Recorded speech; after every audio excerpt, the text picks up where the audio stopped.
हे traders, welcome back to next episode of gold analysis. आज आपण जे गोल्ड ॲनालिसिस बघणार आहोत त्यामध्ये बघणार आहोत की ज्या डेली प्राइजेस कोणत्या आहेत आणि त्या प्राइजेसला कशा पद्धतीने आपण ट्रेडिंग प्लॅन करणार आहोत.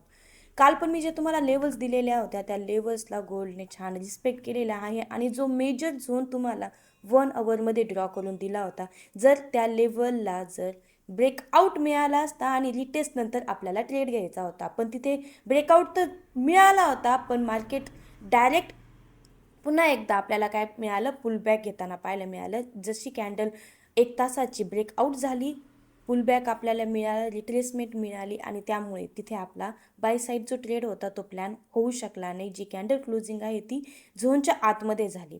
तर हे लक्षात घ्या, झोनच्या आतमध्ये जर कॅन्डल क्लोजिंग होती तर बाय साईड प्लॅन करत जाऊ नका. तो जो ब्रेकआउट असतो तो फेक ब्रेकआउट असतो. ओके, त्यानंतर मार्केट छान असं ड्रॉप झालेला आहे आणि त्या लेवल्सला मार्केटने रिस्पेक्ट केलेला आहे. बॉटम साईड पण ज्या लेवल्स मी दिलेल्या होत्या तिथे छान मी तुम्हाला सांगितलं होतं की फक्त किती घ्या, 100 पिप्स कॅप्चर करा, त्यानंतर ट्रेड क्लोज करा आणि ते तिथे त्या लेवल्सना मिळालेले आहे. तुम्ही आपला जो कालचा व्हिडिओ आहे तो व्हिडिओ जाऊन बघा एकदा. तिथे काय कोणत्या लेवल्स दिल्या होत्या आणि कशा पद्धतीने मी इन्स्ट्रक्शन्स दिले होते. आय होप तुम्ही ते इन्स्ट्रक्शन्स फॉलो केले असेल आणि तुमची ट्रेडिंग छान पद्धतीने आता चालू असेल. आज काय होणार आहे गोल्डमध्ये याबद्दल आता डिटेल्समध्ये इन्फॉर्मेशन घेणार आहोत. चला तर व्हिडिओ स्टार्ट करूया. जसं की तुम्ही इथे बघू शकता, डेली चार्टवरती आपण 2 ट्रेंड लाईन ड्रॉ केल्या होत्या. त्या ट्रेंड लाईनला ट्रँगल पॅटर्न असा म्हणतो. ट्रँगल पॅटर्न हा गोल्डचा फेवरेट पॅटर्न आहे. ज्यावेळेस तुमचा सपोर्ट किंवा रेजिस्टन्स मार्क केल्यानंतर गोल्ड जर त्यापर्यंत पोहोचत नसेल तर तुम्हाला ट्रेंड लाईन ड्रॉ करणं मस्ट असतं. ट्रेंड लाईन ड्रॉ केल्यानंतर तुम्हाला एक पॅटर्न बनणार, अपसाईड ट्रेंड लाईन आणि डिसेंडिंग, असेंडिंग आणि डिसेंडिंग 2 ट्रेंड लाईन ड्रॉ झाल्यानंतर ट्रँगल पॅटर्न बनतो. ट्रँगल पॅटर्नचा ब्रेकआउट झाल्यानंतर ज्या साईडला ब्रेकआउट किंवा ब्रेकडाऊन झालं त्या साईडला गोल्ड किंवा कुठलीही ॲसेट मूव्ह करत असते, त्यामुळे आपल्याला त्याच्या ऑपोजिट ट्रेड करायचा नसतो. आता इथे तुम्ही बघू शकता की फॉल आपल्याला पाहायला मिळतोय, ब्रेकडाऊन झालेला आहे आणि एकदम छान ब्रेकडाऊनला रिटेस्ट पण मिळालेली आहे त्याच लेवलला. ओके, आता आजचं प्लॅनिंग काय आहे आपलं, तर आपले जे मेजर लेवल्स आहेत आज, जसं आपण इथे बघू शकतो की आपल्याला एक लिक्विडिटी एरिया जो आहे प्रिव्हियस लो 4096 हा आहे. 4096 पर्यंतचं गोल्डचं टार्गेट आज गोल्ड अचीव करू शकतो बिंदास एकदम. म्हणजे या लेवलला जर गोल्डने जर आलं तर आपल्याला इथे लिक्विडिटी आहे. इथे जे पण एल आहेत हे एल घेण्यासाठी गोल्ड नक्कीच इथपर्यंत येणार आणि त्यानंतर एल हंट केल्यानंतर आपल्याला एक बाय साईड प्लॅन होऊ शकतो. मग त्यासाठी जो झोन आहे तो झोन ड्रॉ करूया आपण, मेजर झोन. ओके, जो 1 डे आहे या 1 डेमध्ये हा झोन आहे, मेजर झोन आहे. तसंच आपण 4 आवर चार्टमध्ये आता शिफ्ट करूया.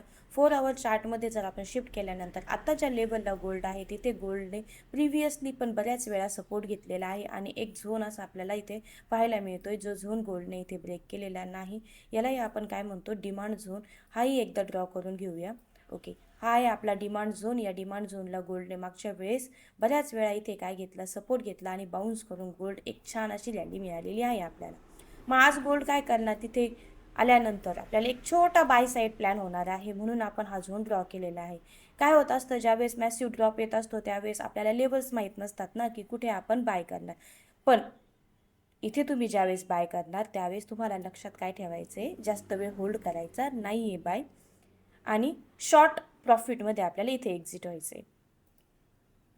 तर त्या प्राइजेस कोणत्या आहे 15 मिनिट्समध्ये आपण शिफ्ट करून बघूया. त्या प्राइजेस मी तुम्हाला मेन्शन करून देते.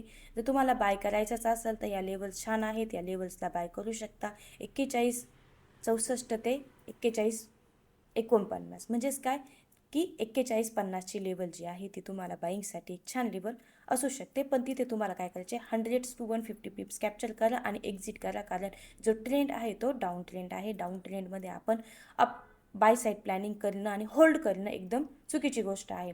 ओके, 1 आवर चार्टमध्ये जर आपण बघितलं आणि 1 आवर चार्टला आज बघू शकता तुम्ही, ट्रेंड हा किती छान पद्धतीने डाऊन ट्रेंड आपल्याला पाहायला मिळतोय. जी लेवल मी तुम्हाला ऑलरेडी सांगितली आहे 4160 किंवा 50ची लेवल जी आहे तिथून तुम्ही एक छान बाय करू शकता. किंवा आत्ता ज्या लेवलला गोल्ड आहे इथे आपल्याला कॅन्डल क्लोजिंग जर ग्रीन मिळाली तर एक छोटीशी बाय साईड रॅली आपल्याला इथे पाहायला मिळू शकते.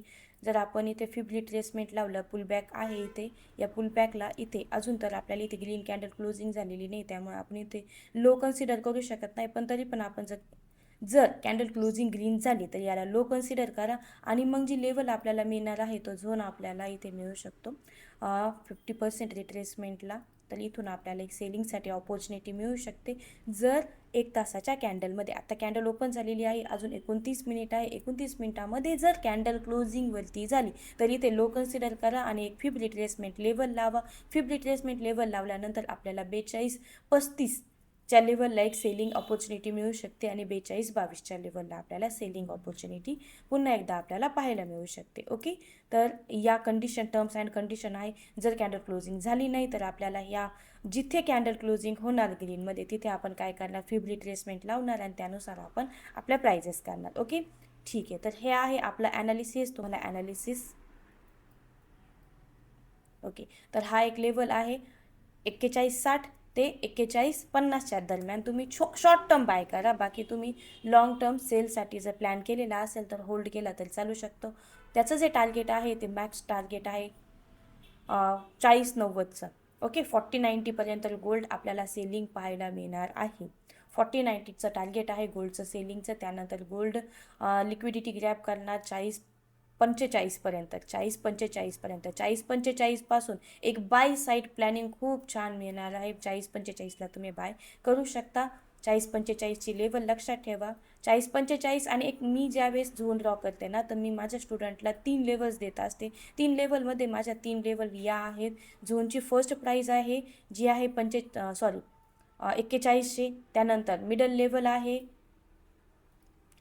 40-60ची आणि लास्ट बॉटम मोस्ट लेवल आहे 40-25ची. तर या लेवल्सला तुम्ही काय करू शकता, शॉर्ट टर्म बाय करू शकता. 40-45ला एक छान असा आपल्याला बाय साईड प्लॅन मिळणार आहे. आणि वरती ज्या लेवल सांगितलेले आहेत मी, 41-50ची लेवल. ओके, तर अशा पद्धतीने तुम्ही आज गोल्डमध्ये शॉर्ट टर्म बाय करू शकता. आणि जर पुलबॅक मिळाला तर इथे आपला झोन आहे, त्या झोनला तुम्ही काय करू शकता, सेलिंगसाठी ऑपॉर्च्युनिटी घेऊ शकता. 42-35-50पर्यंत पासून सर्व ज्या सायकोलॉजिकल लेवल्स आहेत ना, त्या सायकोलॉजिकल लेवल्सला तुम्ही काय करू शकता, सेलिंगसाठी पण प्लॅन करू शकता. आणि बाईंगसाठी तर मी ऑलरेडी तुम्हाला लेवल्स दिले आहेत. ट्रेडिंग करताना कॅन्डल क्लोजिंग कुठे होती, झोनच्या आतमध्ये होती की बाहेर होती, हे पाहणं पण गरजेचं असतं. लगेचच ब्रेकआउट झाल्याबरोबर पॅनिक बाईंग करत जाऊ नका. ब्रेकडाऊन झाल्याबरोबर पॅनिक सेलिंग करत जाऊ नका. अशा पद्धतीने या लेवल्स तुम्ही आपल्या चॅनलला खूप छान पद्धतीने रिस्पॉन्स करत आहे, लाईक आणि सबस्क्राईब करत आहे आणि तसंच मॅसेजच्याद्वारे मला रिस्पॉन्सही खूप छान देत आहात. जे पण काही रिस्पॉन्स असेल ते मॅसेजद्वारे तुम्ही मला कळवू शकता. आपल्या चॅनलला लाईक, शेअर आणि सबस्क्राईब करायला विसरू नका.